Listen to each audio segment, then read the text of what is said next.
glitched out, and your hard drive be glitching. I'm a man on a mission, till my body go missing. I got you homeboy, that's why your lyrics be slipping. Put your hands down and listen to a dude with a vision.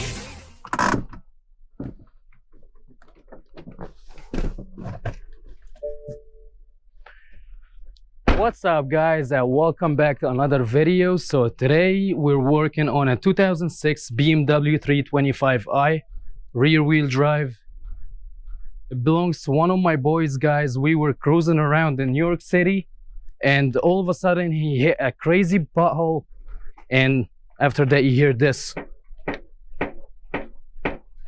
So yeah guys, that's the broken shock here. There is only two nuts that hold them, one on top and one on the bottom. And to get to the top one, we need to get the trunk liner, because the nut for the top mount is right behind here. So we need to remove these clips, and we need to remove the bottom liner too. With the liner, the bottom liner out of the way, now we can work on the plastic cover here. There is a 1, 2, 3, 4, 5, 6. There is 4 clips and 2 Phillips screws that you need to work them out so you can get that cover off.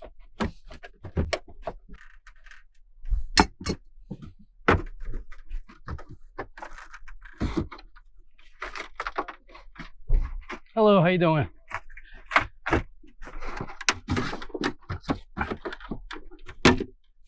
All right guys, and then you should be able to pop it out just like that. Just pull on it gently. After that, we need to get these storage tray out of there. You pop it out. This one here, this one got a low clip here that you can twist, and then it just comes off.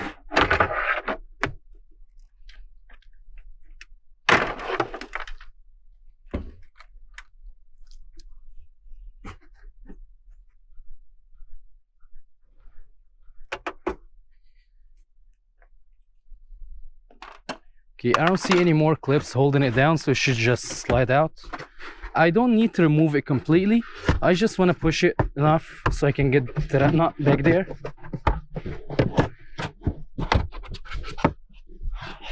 You can just bend it easily, it doesn't break. It's kind of like paper.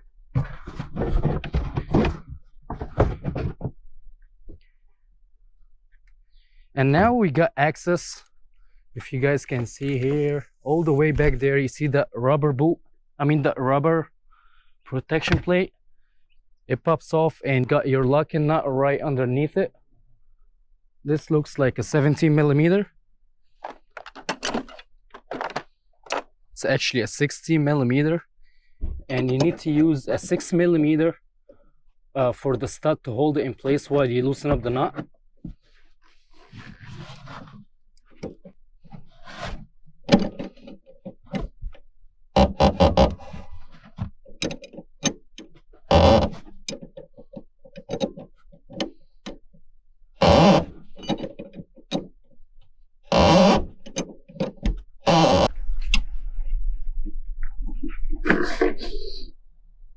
So I got the wheel on the side here to get access to the lower shock locking nut here. Just stick a wrench on the shock itself to hold it in place while you loosen up the nut.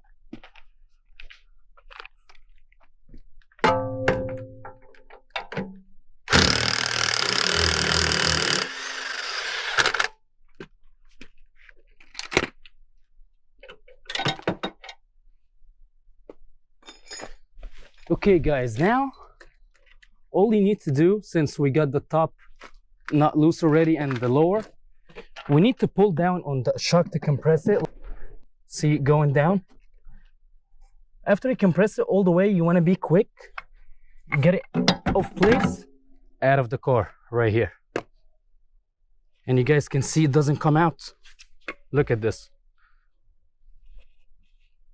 But this is not the broken side. The broken side is in the driver's side over there. We'll get to it later in the video. Don't forget to slide your boot and the mount on top before you install the new one, guys. After that, just compress it And once it's fully compressed, you want to be quick. Here you go, in place, and the top in place. Bada beam, bada boom. Go ahead, put your lower nut.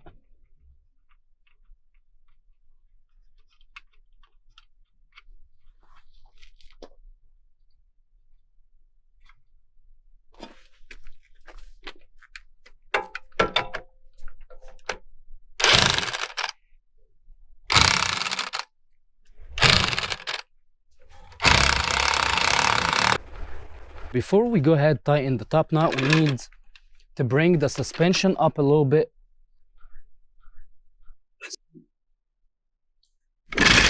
So go ahead under the control arm and lift it up the right height.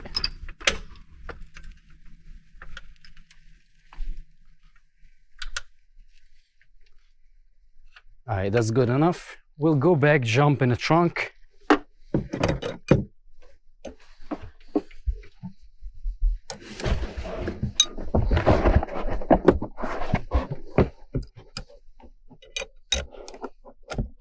I'm sorry guys if you can't see, but I had to jump in here.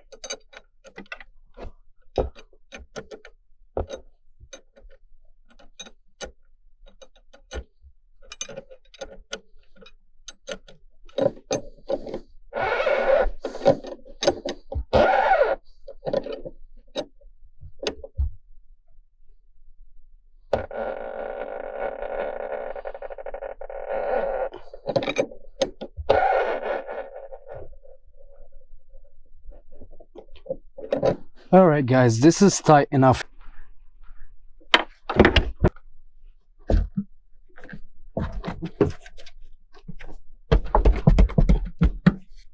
So now everything is tight, the top knot, the lower knot.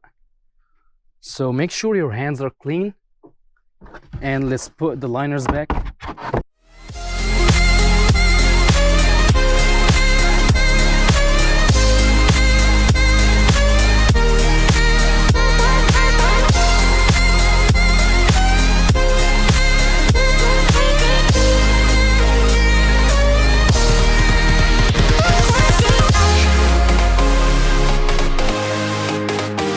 Alright guys, so I bind up the trunk, ready to put the wheel back on, and we call it a day guys. We get brand new shocks on this Beamer here.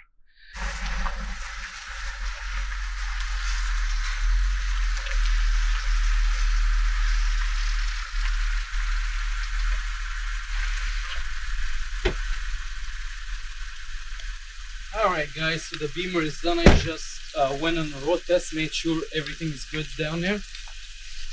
So we got our shocks right here. This is the broken one. Replace both of them. Now you can see the difference in the ride height. Before I used to fit only one finger. Now I can fit 2 fingers easy. And for the bouncing problem, it's gone. You can see here. You push it down, it goes right back up. So yeah guys, this was it for the Beamer. This is how we end today. And y'all have a good night.